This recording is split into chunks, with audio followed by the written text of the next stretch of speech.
चलिए, आप लोग को कल कहाँ तक पढ़ा दिए थे जी?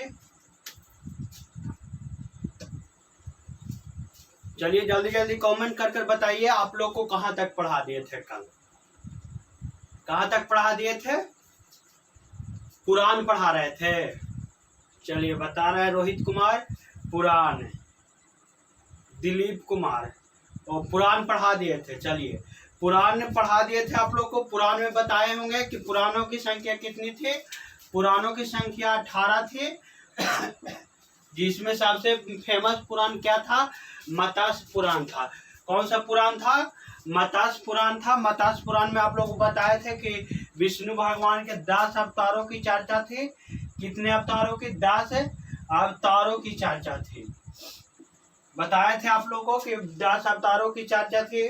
और बताए थे कि समुद्रगुप्त का घोड़ा था जो कितने नदी समुद्रों से जल पीता था? 3 समुद्रों से जल पीता था। कितने नए समुद्रों का जल पीता था?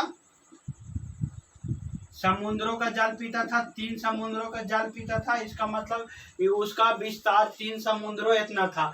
किसका भी था? 3 समुद्र जो एरिया पर था उतना तक विस्तार था। किसका? समुद्र गुप्त का। किसका था? समुद्र गुप्त का। आप लोग को और बताए होंगे, मत्स्य पुराण बताए होंगे, विष्णु पुराण बताए होंगे। ये सब आप लोग को सब बता दिए थे। अगला जो पढ़ना है वो क्या पढ़ना है? उपनिषद पढ़ना। क्या? उपनिषद। आप लोग पीछे से रिवीजन करते रहिएगा, क्योंकि जब तक पीछे से रिवीजन नहीं करिएगा आगे पढ़ते जाइएगा, पीछे भुलाते जाइएगा। इसलिए आप लोग पीछे से जरूर पढ़ते रहना है, क्योंकि जानता है जब तक पीछे से ना पढ़ेगा ना ससुरा का होता है ना कि भुला जाता है। कितनों कुछ याद कर लो, कितनों कुछ याद कर लो, याद नहीं रहता है। हम लोग भी पढ़ते थे तो ऐसे होता था। तो आगे आगे मास्टर साहब पढ़ाई ले जा रहे हैं, पीछे पीछे भुलाते जा रहा है। और वो ससुरई का ये कौन खेलवा हो भैया कि आगे से याद कराता नहीं, आप पीछे से भुला जाता नहीं। इसलिए जब तक आप लोग पीछे से याद नहीं करिएगा आगे से पढ़ते जाइएगा, पीछे से भुलाते जाइएगा। आवत जाते रहेंगे, आते रहेंगे, जाते रहेंगे, आते जाते रहेंगे। इसलिए पीछे से याद करना जरूरी है। सबके साथ ये होता है। ऐसा नहीं है कि किसी एक पर्सनली आदमी के साथ होता है, सबके साथ होता है। ससुरा भुलाने का प्रक्रिया सबके साथ होता है। तो देखिए आज आप लोग को पढ़ाते हैं उपनिषद। क्या पढ़ाएंगे? उपनिषद।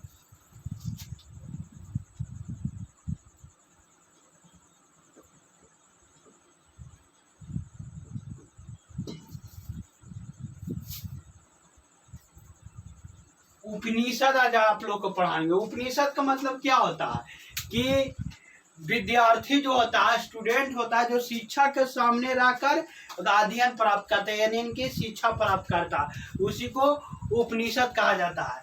उपनिषद का अर्थ क्या होता है आप लोग समझे कि समीप में, यानी कि टीचर के समीप में रहकर, मास्टर साहब के समीप में रहकर, भीरी में रहकर, कहे तो एकदम सट कर क्या करता है? शिक्षा प्राप्त करता है। उसी को उपनिषद कहा जाता है।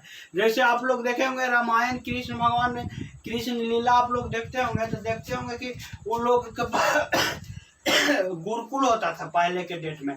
पहले के डेट में क्या होता था? गुरुकुल होता था। और गुरुकुल में सब लोग जाता था। वहां जाने के बाद टीचर के समीप रहकर सब बाल मुंडन करवा कर एकदम ब्राह्मण के वेश में रहकर वहाँ क्या करते थे? शिक्षा ग्रहण करते थे। वो उसी को क्या कहा जाता है? उपनिषद। नालंदा विश्वविद्यालय में भी ये देखने को मिलता है कि वहाँ मतलब टीचर और स्टूडेंट को बैठने का, एक साथ समीप बैठने का मतलब व्यवस्था किया गया था। आप लोग नालंदा खंडल नालंदा विश्वविद्यालय देखे किए होंगे। बिहार का होगा तो जरूर देखा होगा, क्योंकि बिहार का उस समय का ब्रांड था नालंदा विश्वविद्यालय। पूरे नालंदा जिला का कहो तो एक धरोहर था। लेकिन इस ससुरा अंग्रेजवा आया, जला उला के क्या कर दिया? बर्बाद कर दिया। तो आप लोग समझिए कि उपनिषद का अर्थ क्या होता है? गुरु के मतलब गुरु के समीप रहकर स्टूडेंट को जो शिक्षा प्राप्त करता है उसे क्या कहते हैं? उपनिषद कहते हैं। उसे क्या कहते हैं? उपनिषद। देखते हैं, आप देखेंगे उपनिषद की संख्या कितनी है। तो उपनिषद की संख्या 108 है। कितना है उपनिषद की संख्या? उपनिषद की संख्या 108 है। लेकिन मान्यता प्राप्त उपनिषद कितना है? मान्यता मिला है कितना उपनिषद के? 13 उपनिषद का। कितना उपनिषद का मिला है? 13 उपनिषद का। क्या कह रहे हैं मोनू जी?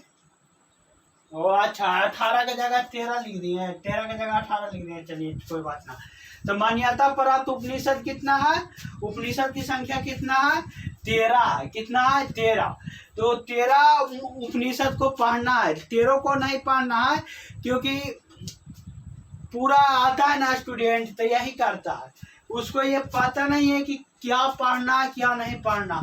आएगा शुरू में, तो शुरू में पढ़ने का जोश रहता है, पूरा बिजोड़, मतलब क्या रहता है? पूरा बिजोड़ रहता है। एकदम घर से मोटिवेट होकर आता है, अपना घर के कंडीशन देख कर आता है, अपने रहन सहन को देख कर आता है कि जाएंगे एकदम पटना गए, दिल्ली गए, बनारस गए, कहूँ भी गए और किसी शहर से पढ़ेंगे, पूरा उपनिषद 24 तीर्थंकर ये सब क्या कर लेता है? याद कर लेता है। लेकिन ये पता नहीं होता है स्टूडेंट को कि कितना पढ़ना या कहाँ से कितना नंबर का क्वेश्चन पूछ सकता है। इससे बड़ा से बड़ा आएगा तो कितना नंबर आएगा? 1 नंबर आएगा। अब मान्यता प्राप्त 13 उपनिषद है, 13 उपनिषद पढ़ने का क्या जरूरत है? जो फेमस उपनिषद है जो पढ़ लेते हैं। आज सब लोग मार के 13 मान्यता प्राप्त कितना तो 108 के बारे में पढ़ेगा, पूरा एकदम याद कर लेगा, आएगा नंबर 1। तो 1 नंबर क्या आएगा? ससुराल कहाँ से पूछेगा कोई पता नहीं है। इसलिए जो मेन है वो आप लोग को हम बता देंगे, और बाकी आप लोग थोड़ा बहुत नोट्स में दे दिए हैं, उसको याद कर लीजिएगा, और नहीं तो क्या करना है? छोड़ देना है, क्योंकि जहाँ से नंबर आने का चांस नहीं हो उसे क्यों पढ़ना। हम लोग को क्या चाहिए? रिजल्ट चाहिए। हम लोग को रिजल्ट चाहिए, ना कि ज्ञान चाहिए। टीचर तो बनना नहीं है, टीचर तो बनना नहीं है कि मतलब कि हमको पूरा विशेष ज्ञान होना चाहिए तब हम लड़कन को पढ़ा पाएँ। हम लोग को चाहिए सिर्फ किसी प्रकार से एक सरकारी नौकरी हो जाए और मस्त दम ब्याह एकदम सुंदर लड़की से टनाटन से ब्याह हो जाए कि जीवन सुखमय पूर्वक बीत सकते हैं। लेकिन जहाँ तक बात है लड़की से शादी करने का बात, तो खैर ये सब सीधा लड़की से मतलब क्या कल्पना की बात है। ये सब क्या है? कल्पना की बात है कि सीधा लड़की मिल सकती है। ये सब कल्पना की बात है, इसलिए कल्पना में ज़्यादा आप लोग नहीं रहिएगा। लेकिन शादी ब्याह भी एक संस्कार वाला चीज़ है, तो करना जरूरी रहता है, इसलिए कर लीजिएगा। लेकिन उससे पहले नौकरी करना जरूरी है, क्योंकि नौकरी नहीं होगा तो शादी कर लीजिएगा तो हम जीते जीत नर्क देखना को मिलेगा। क्या मिलेगा? जीते जीत नर्क देखने को मिलेगा। इसलिए मन लगा कर पढ़ाई करिए, और किसी प्रकार से जैसे भी हो पढ़ के हो, इधर से हो उधर से हो, जिस तरह से भी हो, सेट मारो, ही मारो, जितना कोशिश करना है पूरा लगा दो।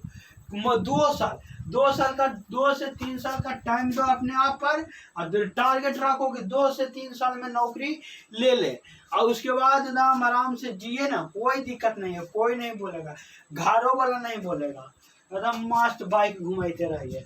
लेकिन अगर नहीं होता है तो बाबू फिर हालत एक लेबर की तरह हो जाएगा, एकदम बहुत ही खराब हो जाएगा। खास करके शादी कर लिया तो बाप रे, ऐसे भी उन लोग का दिमाग कम होता है, आप लोग तो जानबे करते हैं। तो चलिए आगे बढ़ते हैं। उपनिषद की संख्या कितना है? उपनिषद की संख्या 108 है, और मान्यता प्राप्त उपनिषद की संख्या कितना है? 13 है। तो यहाँ से क्वेश्चन पूछ सकता है कि कुल उपनिषद की संख्या कितना है? तो कितना है कुल उपनिषद की संख्या? 108। अब मान्यता प्राप्त उपनिषद की संख्या कितना है? 13 है। कितना है? 13। इसमें सबसे फेमस जो है मुंडक उपनिषद है। इसमें सबसे फेमस कौन है? मुंडक उपनिषद। मुंडक उपनिषद, मुंडक उपनिषद क्यों फेमस है? क्योंकि इसमें सत्यमेव जयते का चर्चा मिलता है। किस चीज का चर्चा मिलता है? सत्यमेव जयते का। सत्यमेव जयते, सत्यमेव जयते। इसमें सत्यमेव जयते जो भारत का सत्यमेव जयते जो लिखा गया है, कहाँ से लिया गया है? मुंडक उपनिषद से। किससे लिया गया? मुंडक उपनिषद से लिया गया। मुंडक उपनिषद से लिया गया। मुंडकोपनिषद से लिया गया सत्यमेव जयते। अब पूछा जाए सत्यमेव जयते कहाँ से लिया गया है, तो कहाँ से लिया गया है सत्यमेव जयते? मुंडक उपनिषद से। एक उपनिषद और है कठोपनिषद। कौन सा उपनिषद है? कठोपनिषद। कठोपनिषद, कठोपनिषद। कठोपनिषद में किस चीज का चर्चा मिलता है? नचिकेता का चर्चा मिलता है। यम और नचिकेता का चर्चा मिलता है। यम और नचिकेता, यम है हम, यम और नचिकेता का चर्चा मिलता है। यम और नचिकेता का चर्चा मिलता है। इसी में ओम शब्द का विस्तार मिलता है। कठोपनिषद में किस शब्द का चर्चा मिलता है? ओम का भी चर्चा मिलता है। ओम आप लोग जानते हैं, ओम नमः शिवाय वाला ओम। ओम ओम बहुत मतलब ध्यान आप लोग करिएगा। तो ओम शब्द है ना, जो ओम बोलिएगा अगर शांति से बैठ कर, तो एकदम मन में एकदम कंपन उत्पन्न होने लगता है। जैसे वो आंख बंद करके ओम का जाप करिएगा ना, तो एकदम जैसे कि कंपन उत्पन्न होता है ना, उसी तरह से पूरा शरीर वाइब्रेट करता है। जब अंदर से बोलिएगा, मन से, दिल से अगर बोलिएगा ओम, तो बहुत पावरफुल है वो। तो ओम शब्द का विस्तार किसमें मिलता है? कठोपनिषद में मिलता है। और सत्य में जयते, सत्य का विजय होता है, यानी कि सत्य का विजय होता है जयते, यानी कि सत्यमेव जयते। किस उपनिषद में चर्चा मिलता है? कि मुंडक उपनिषद में मिलता है चर्चा। किस उपनिषद में मिलता है? मुंडक उपनिषद में। ओम शब्द का कौन सा उपनिषद में चर्चा मिलता है? ओम शब्द का महत्व जो बताया गया वो कौन सा उपनिषद में बताया गया? कठोपनिषद में। किसके में बताया गया? कठोपनिषद में बताया गया। यम और नचिकेता का कहानी किस में मिलता है? कौन सा उपनिषद में मिलता है? कठोपनिषद में चर्चा मिलता है। यही दो उपनिषद महत्वपूर्ण है। बाकी आप लोग को नोट्स में दे दिए हैं। महत्व में 3 वो आप लोग और पढ़ लीजिएगा। 3 से 4 को लगातार याद कर लीजिएगा, क्योंकि पूरा याद करने का कोई जरूरत नहीं है। क्वेश्चन यहीं से पूछेगा। एक क्वेश्चन पूछ देता है कि उपनिषद की संख्या कितनी है, मान्यता प्राप्त ये उपनिषद कितना है, और क्या पूछता है? मुंडक उपनिषद। ऐसे क्वेश्चन पूछ देता है यहाँ से कि सत्यमेव जयते कौन सा उपनिषद से लिया गया? तो कौन सा उपनिषद से लिया गया? मुंडक उपनिषद। यम और नचिकेता का कहानी किस में मिलता है? तो किस में मिलता है? कठोपनिषद में। ओम शब्द का मतलब चर्चा किस में मिलता है? तो कठोपनिषद में मिलता है। चलिए, आशा करते हैं आप लोग को इतना समझ में आया है। नहीं भी समझ में आया तो कोनो बात नहीं है, वीडियो रिपीट करके आप लोग देखते रहिएगा, क्योंकि समझाने लायक हम समझा दिए हैं। अब बाकी आप लोग समझिए। समझ में आया है तो ठीक है, नहीं समझ में आया है तो और ठीक है। आप लोग को नोट्स दे दिया गया है, नोट्स से पढ़िए और यहाँ वीडियो में बने रहिए। देखिए आगे है, उसमें डिजिटल बोर्ड ले रहे हैं, कुछ दिन में सेटअप लगा देते हैं।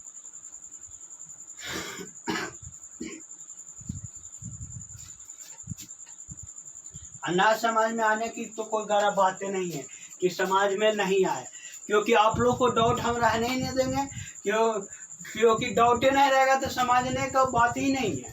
जब पढ़ाई मतलब पढ़ाई ऐसा होना चाहिए कि मस्ती के साथ साथ पढ़ाई हो जाना चाहिए। ये ना कि सीरियस दाम सावधान आए CBSE ने गुरुदाम अब पढ़ते हैं भारत के प्रधानमंत्री नरेंद्र मोदी हैं। वैसे मतलब कोई पढ़ने का मतलब वो थोड़ा मस्ती मजाक खिस्सा चर्चा करते करते पढ़ लिए का। चलिए देखेंगे, अगला देखेंगे कि उपनिषद में जुआ का चर्चा मिलता है। किसका चर्चा मिलता है? जुआ का। उपनिषद में कहा गया है कि जुआ खेलना कोई गलत बात नहीं है, किस क्या खेलना गलत बात नहीं है, जुआ। उपनिषद में कहा, उपनिषद में जुआ को मान्यता प्राप्त है। इसमें जुआ खेलना कोई गलत बात नहीं है, इसमें जुआ को सही बताया गया है। जुआ आप लोग समझ ही रहे हैं, आज के डेट में बड़ी जुआ चल रहा है। लूडो छक्का, लूडो आप लोग खेले हैं? लूडो का एकदम मस्त जुआ चलता है अभी गांव में, एकदम 3-4 को बैठ जाएगा, एकदम हरी पीरी लल्ली करते रहेगा, एकदम लल्ली लेता है उसको अजब खुशी मिलता है। लल्ली वाला सोचते रहता है कि हम जीत जाएंगे, हरी वाला को लगता है कि हम हार जाएंगे। ऐसा होता है? ऐसा नहीं होता। लेकिन बहुत खतरनाक जुआ चल रहा है आज के डेट में। जो ऑनलाइन जूपी वगैरह जो लूडो आ गया है मतलब स्किल वाला चीज़ है, खेलने आता है तो कोई दिक्कत नहीं, लेकिन बहुत सा लोग बर्बाद हो रहा है। बहुत सा लोग क्या हो रहा है, बर्बाद हो रहा है, जिसके कारण वो उसका घर सब पैसा भी चल जाता है। और नॉर्मल भी जुआ खेलता है सब लोग। अगर आप लोग 3-4 को दोस्त हैं, 3-4 को आप लोग दोस्त हैं तो ऐसे भी लगा देता है। 3-4 को आप लोग दोस्त हैं तो ऐसे भी लगा देगा कि चलो भाई हम जीते तो 10 रुपया देंगे, वो जीता था 10 रुपया मिलेगा, और 10 दूनी 20 रुपया हो जाएगा। ऐसे ऐसे कर करके लोग जुआ खेल रहे हैं। आप लोग खेले हैं कि ना? हम लोग भी खेले हैं, स्कूल हम भी खेले हैं, बहुत बार खेले हैं स्कूल में। मतलब स्कूल के टाइम में अभी भी आता है सब लोग, तो कैरम बोर्ड खेलते हैं हम लोग, लेकिन चेस वगैरह खेलते हैं, लेकिन लूडो भी बहुत खेले हैं, अभी भी कभी कभी खेल लेते हैं। लेकिन ये गलत बात है। लेकिन उपनिषद में जुआ को क्या गलत साबित, गलत नहीं कहा गया। उपनिषद में गलत नहीं कहा गया, कहा गया कि जुआ है जो एक मतलब मान्यता प्राप्त गेम है। लेकिन जुआ एक बहुत खराब चीज़ है। महाभारत में जुआ में देखा था मोहम्मद शकुनी किस तरह से हरा दिया, युधिष्ठिर को हरा कर पूरा विनाश करवा दिया कि नहीं। इसलिए जुआ हुआ से बच के रहिएगा, अभी पढ़ाई पर फोकस करिएगा। इसमें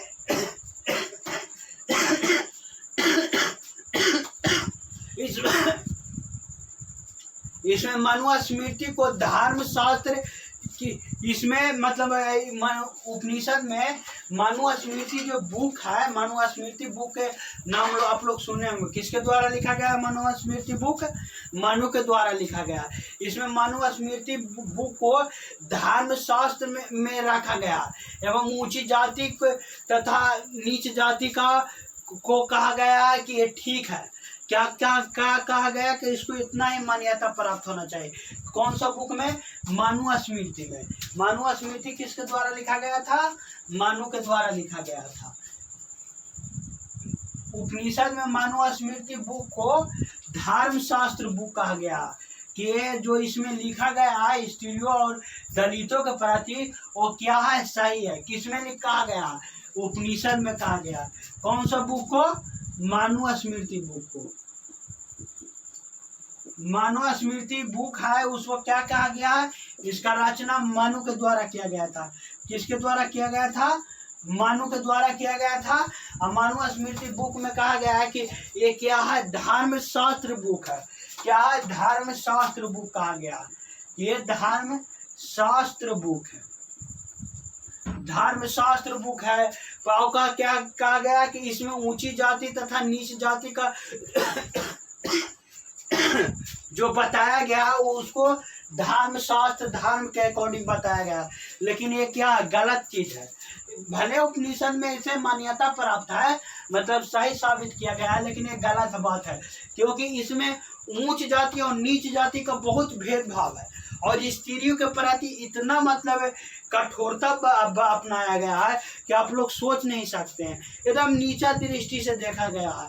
ये तो बाबा साहब अम्बेडकर है कि स्त्री और दलितों को बोलने का अधिकार मिला है, नहीं तो बहुत मतलब बहुत जलीलता मतलब का किया गया। इसमें विवाह के लिए स्त्रियों का आयु कितना रखा गया मालूम है आप लोग को? स्त्रियों के विवाह का आयु, स्त्री के विवाह के आयु कर रखा गया 12 साल, मात्र 12 साल रखा गया। और पुरुष के विवाह का आयु कितना रखा गया? 25 साल। सोचो, स्त्री यानी कि जो लड़की है उसका एज 12 साल होता था तो ब्याह कर दिया जाता था। किसके अकॉर्डिंग कहा गया? मनुस्मृति बुक के अकॉर्डिंग कहा गया कि उपनिषद में कि लड़की का आयु जब 12 साल हो तो उसका ब्याह कर देना चाहिए, और लड़का का आयु 25 साल हो तो मतलब चलेगा, मतलब ब्याह कर देना चाहिए। सोचो, दोगुना से भी एक ज्यादा है, 12 दूनी 24 प्लस 1, दोगुना से 1 भी ज्यादा है। ऐसा मतलब कितना मतलब ये अन्याय वाला बात है। ससुर लड़का रहेगा बूढ़ा चाचा टाइप पर, लड़की रहेगी कम एज के, अच्छा लगेगा जी? अपने आप में खराब नहीं लगेगा? कहाँ उसका रिश्ता होना चाहिए चाचा भतीजी का, वो कहाँ हस्बैंड वाइफ बन जाएगा। लेकिन आज के डेट में ऐसा नहीं होता है, और 2-3 साल का फर्क रहता है। 2-3 साल का फर्क देखिएगा ना तो रहेगा, कोई दिक्कत नहीं है। 2-3 साल का फर्क रहता है तो कोई दिक्कत नहीं, क्योंकि लड़का को मतलब तैयारी वगैरह करते करते नौकरी उकरी लेते लेते 20 से 25 तो एवरेज चलिए जाता है, मैक्सिमम चल जाता है 30 प्लस भी चल जाता है, लेकिन 20 से 25 चल रहता ही है लड़का का एज। लेकिन लड़की का एज एकदम 12 साल होना इधर क्या है, गलत बात है। 12 साल नहीं होना, लड़की को एज भी कम से कम 20 से 22 साल होना चाहिए।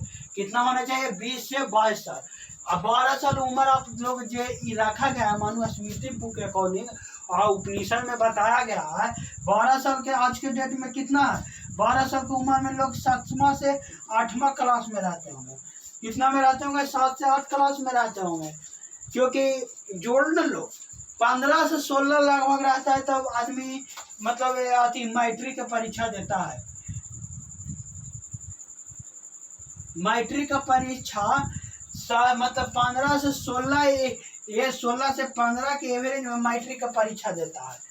15 से 16 में तो 12 साल के कितना, तो 16 मान के चलो तो 12, तो यानी कि 10वां तो 6ठा 7वां 8वां में एवरेज रहता हो, यानी कि 7वां 8वां में लड़की को उस समय पहले के डेट में ब्याह कर दिया जाता था। आपके तो डेट में खैर इसका लगभग बढ़ा के कर दिया गया है 21 साल, 21 से 22 साल में लगभग शादी होता है लड़के के। होना भी चाहिए इतने एज में, ज़्यादा लड़का लड़की का एज में डिफरेंट नहीं होना चाहिए, न तो चाचा भतीजी के तरह लगेगा, गड़बड़ा जाएगा। इसलिए लड़कियां आप लोग ध्यान दीजिएगा, आप लोग पढ़ाई वढ़ाई नहीं करते हैं, सिर्फ बकलोलिया लड़ाई करने में लगा रहती है।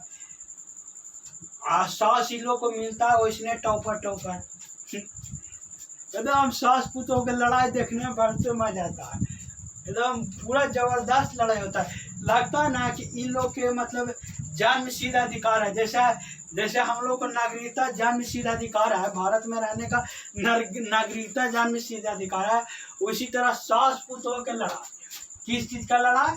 सास पुतों का लड़ाई एकदम लगता है जन्म सिद्ध अधिकार है, एकदम जाएगी लड़ जाइए, एकदम ससुर जाना है लड़िए जाना, कोई बात पर न कोई बात पर लड़ाई कर ही लेती है। आप लोग घर में देखते होंगे, हम तो बहुत बार देखे हैं, एकदम लड़ाई होता है तो हमको हंसी बात है कि देखो एकदम लिखल है जेदम हो रहा है, एकदम उतारल है हो जाता है।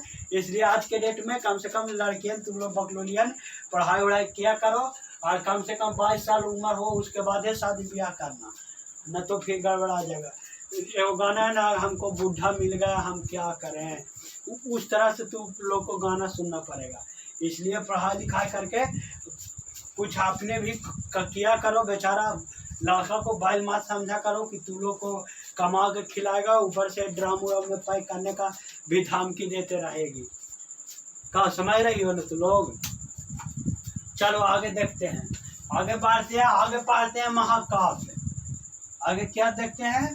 महाकाव्य।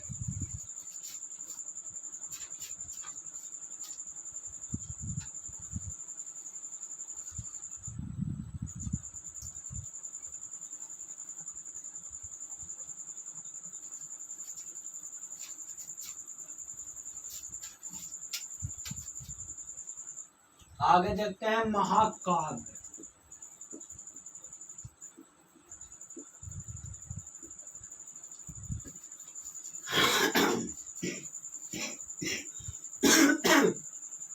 आगे देखते हैं महाकाव्य।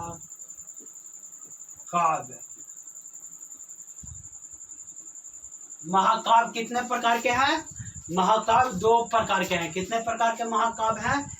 दो प्रकार के महाकाव्य है। कौन कौन है महाकाव्य? रामायण और महाभारत। कौन कौन महाकाव्य है? रामायण और महाभारत। महाकाव्य कितने प्रकार के? दो प्रकार के हैं। इसको और छोटा करो, नहीं तो ससुराल हटबे नहीं करता। महाकाव्य कितने प्रकार के हैं? दो प्रकार के हैं।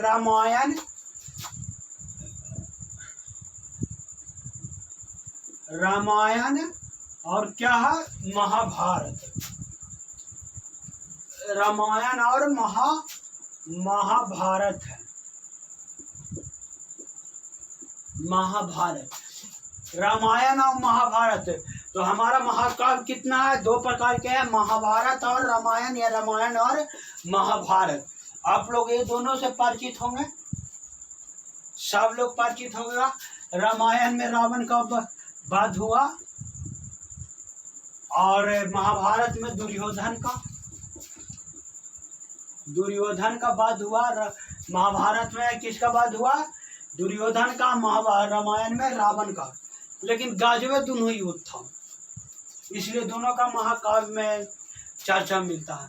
दोनों जो युद्ध हुआ एकदम बिजोड़ युद्ध हुआ, मतलब कहो तो बहुत ही खतरनाक युद्ध हुआ।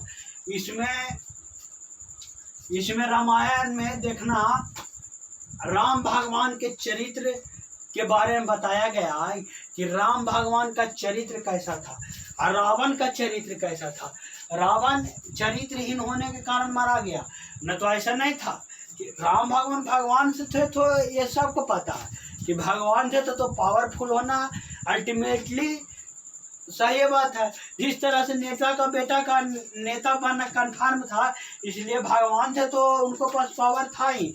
लेकिन रावण धरती पर के आदमी होकर इतना शक्तिशाली बन गया कि उनको भगवान को आना पड़ा उसको अंत करने के लिए। लेकिन कुछ गलतियों के कारण, अहंकार के कारण रावण का वध करना पड़ता।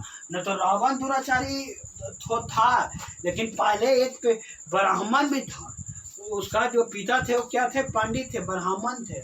तो इसलिए ज्यादा अपना शक्ति पर घमंड नहीं करना चाहिए। न तो हासिल देख लो, जब रावण का घमंड ही नहीं रहा तो आम आदमी का घमंड क्या रहेगा। इसमें दुर्योधन इसमें सबसे बड़का रोल किसका था? मामा शकुनी का। मामा शकुनी था जो दुर्योधन को कभी ये एहसास नहीं होने दिया कि तुम्हें संघर्ष कर राजा बनना है, ये युवराज बनना है। उसको हमेशा ये याद दिलाते रहा कि तू राजा का बेटा है, तू राजा तू ही बनेगा। इसके चलते उसको मोह उत्पन्न हो गया और कितना बड़ा विनाश का कारण बना दुर्योधन। इसको कभी नहीं एहसास होने दिया। जबकि एक पिता थे धृतराष्ट्र, जो राजा नहीं थे। क्या वो राजा थे? वो राजा नहीं थे, वो मतलब कार्यकारी राजा थे। एक होता संवैधानिक राजा, एक कार्यकारी राजा। तो क्या थे? कार्यकारी राजा थे। तभी इसको कभी एहसास होने नहीं दिया। इसलिए कहते हैं कि लाखन को शुरू से संघर्षों के बारे में बताते रहना चाहिए कि जब तक तू संघर्ष नहीं करेगा आगे नहीं बढ़ेगा। लेकिन ससुरा का आजकल सेंटिमेंट ही खराब सबका है। किसी का बाप का नौकरी तो ससुरा हम अंबानी के मौसा लगते हैं, एकदम अंबानी से तुलना करने लगेगा अपने का। न पढ़ने के ठिकाना, न कुछ करने के ठिकाना। ऐसा नहीं होता है, सब लोग नहीं होता। लेकिन कुछ वो आज भी अपने आप को चौपट के ले रहेगा, गाजवे चौपट के ले रहेगा। ये है तो वो है, ऐसे है तो वैसे है। उसको ऐसा लगता है कि हमारे बाबूजी निकाल गए आगे तो हम भी निकाल जाएंगे। लेकिन ऐसा नहीं है। कहाँ दुर्योधन बन पाया था? बाबू तो राजा था, चल गया जहन्नुम में। तो चलिए देखते हैं, आगे बढ़ते हैं, देखते हैं रामायण किनके द्वारा लिखा गया। रामायण किनके द्वारा लिखा गया? रामायण का रचना किनके द्वारा किया गया? महर्षि वाल्मीकि द्वारा किया गया। किनके द्वारा किया गया? महर्षि वाल्मीकि के द्वारा किया गया। रामायण का रचना किनके द्वारा किया गया? वाल्मीकि के द्वारा किया गया। और महाभारत का रचना किसके द्वारा किया गया? वेद व्यास के द्वारा किया गया। वेद व्यास के द्वारा किया गया। वाल्मीकि का रामायण का रचना किनके द्वारा किया गया? वाल्मीकि के द्वारा किया गया। महाभारत की रचना वेद व्यास के द्वारा किया गया। किनके द्वारा किया गया? वेद व्यास के द्वारा किया गया। रामायण में लेसन की संख्या 7 है। लेसन की संख्या क्या है? 7 है। कांड, उसको कांड, लेसन को कांड 7 कांड है। और लेसन महाभारत में 18 लेसन है। लेसन की संख्या कितना? 18, जिसे पर्व भी बोला जाता है। इसमें पर्व बोला जाता है, इसको भीष्म पर्व बोलते हैं। भीष्म, लेसन को भीष्म पर्व बोला जाता है। भीष्म, लेसन का मतलब होता है पर्व। लेसन का मतलब क्या होता है? पर्व होता है। यहाँ क्या होता है? कांड होता है। क्या होता है? कांड। सबसे फेमस कांड था जो कौन था? सुंदर कांड था। सुंदर कांड सबसे फेमस था जो कौन था? सुंदर कांड था। इसमें सबसे जो फेमस पर्व था वो कौन सा पर्व था? भीष्म पर्व था।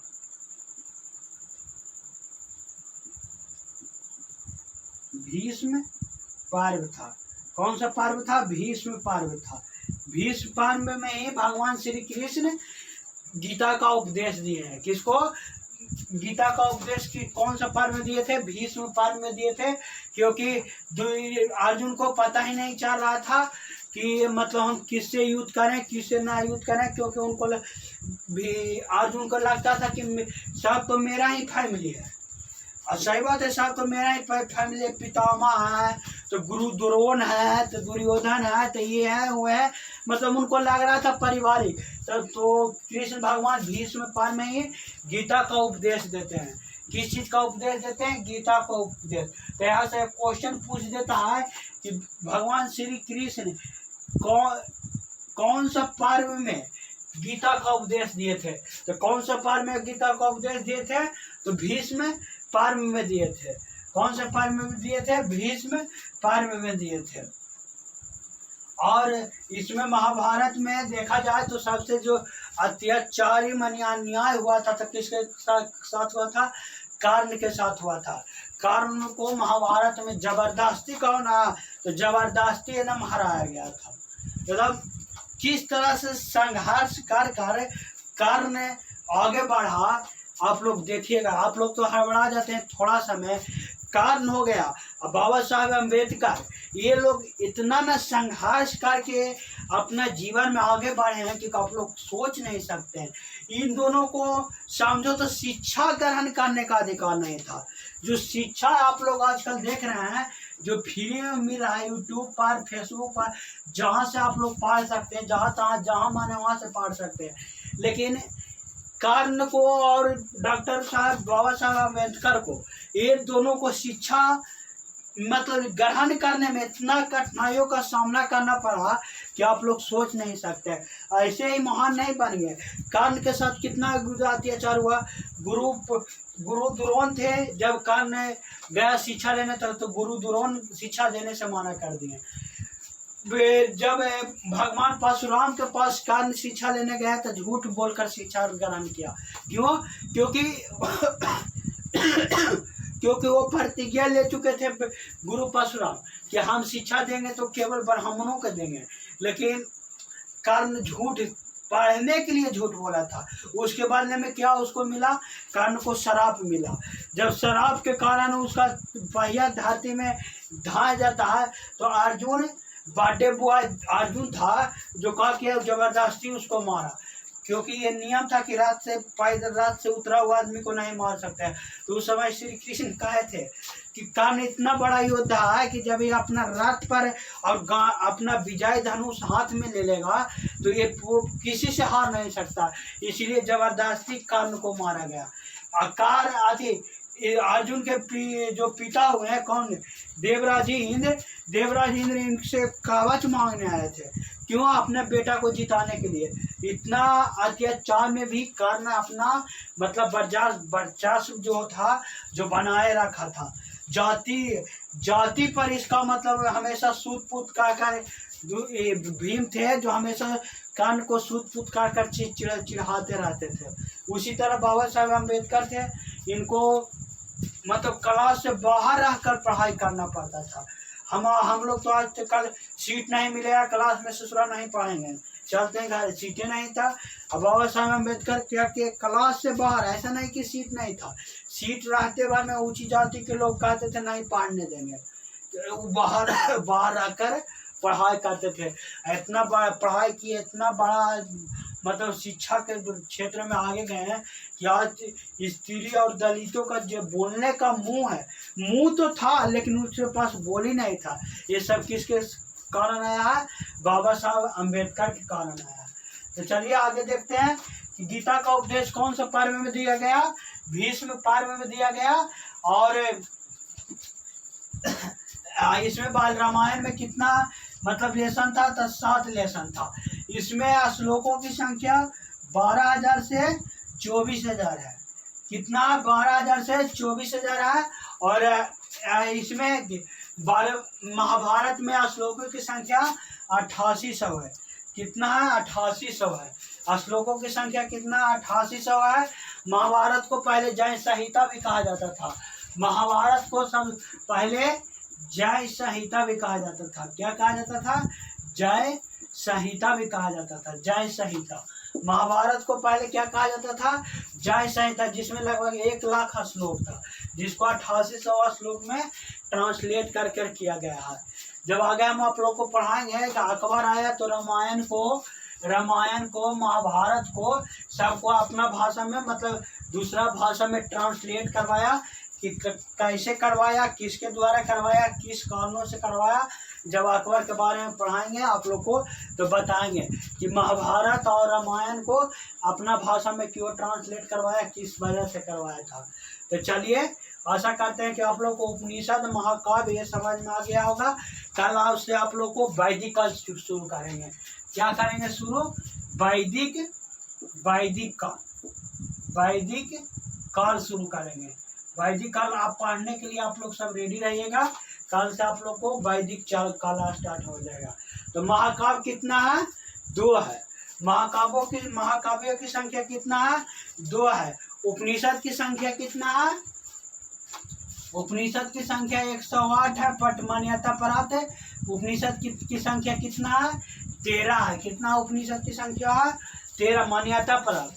अगर ओवरऑल पूछे तो कितना उपनिषद की संख्या? 108 उपनिषद की संख्या। तो चलिए वेद की संख्या कितना है? वेद की संख्या 4 है। उपवेद की संख्या भी 4 है।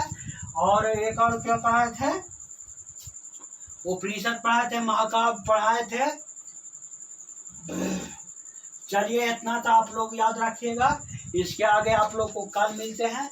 नेक्स्ट क्लास में आप लोग को वैदिक काल स्टार्ट किया जाएगा। चलिए आज के लिए इतना है। मिलते हैं नेक्स्ट क्लास में यानी कि कल।